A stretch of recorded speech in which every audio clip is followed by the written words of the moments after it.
જય સ્વામિનારાયણ મિત્રો, આજે આપણે સાંજની બનેલી વધેલી રોટલીમાંથી ટેસ્ટી એવો નાસ્તો બનાવીશું.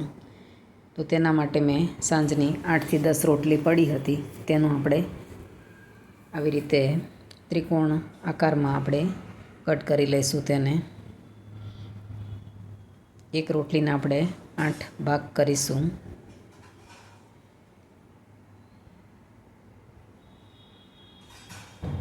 આવી રીતે તેને આપણે કટ કરી લઈશું.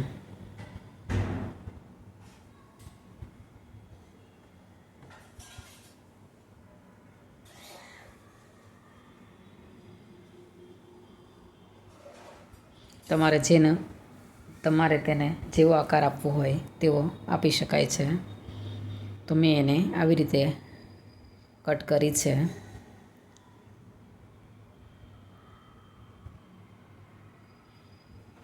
હવે બીજી રોટલીને પણ આપણે એવી રીતે કટ કરી લઈશું.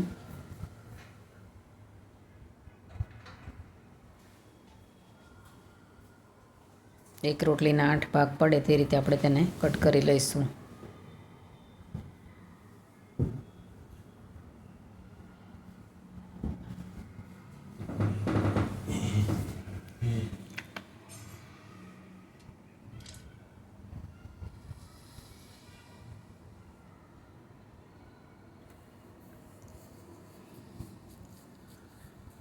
આવી રીતે આપણે બધી રોટલી આપણે કટ કરી લઈશું.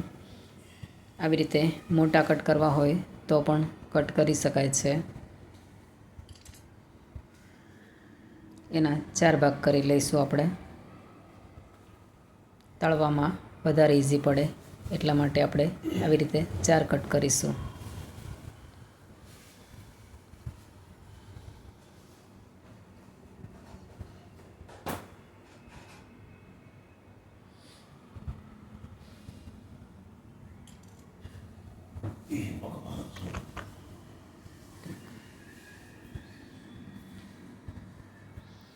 તો આવી રીતે બધી રોટલીને આપણે 4 કટકા કરી નાખ્યા છે. હવે એક તવીમાં આપણે તેલ ગરમ મૂકીશું. તેલ ગરમ થઈ જાય એટલે તેને આપણે અંદર 2 કટકા નાખીને આપણે તેને તળી લઈશું.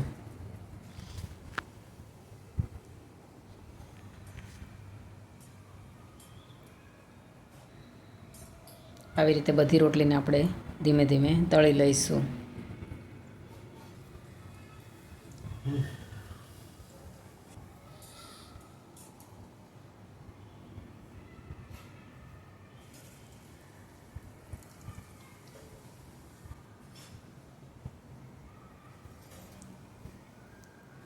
તો આવી રીતે આપણે બધી રોટલીને 2 કરીને આપણે તળી લઈશું. તેને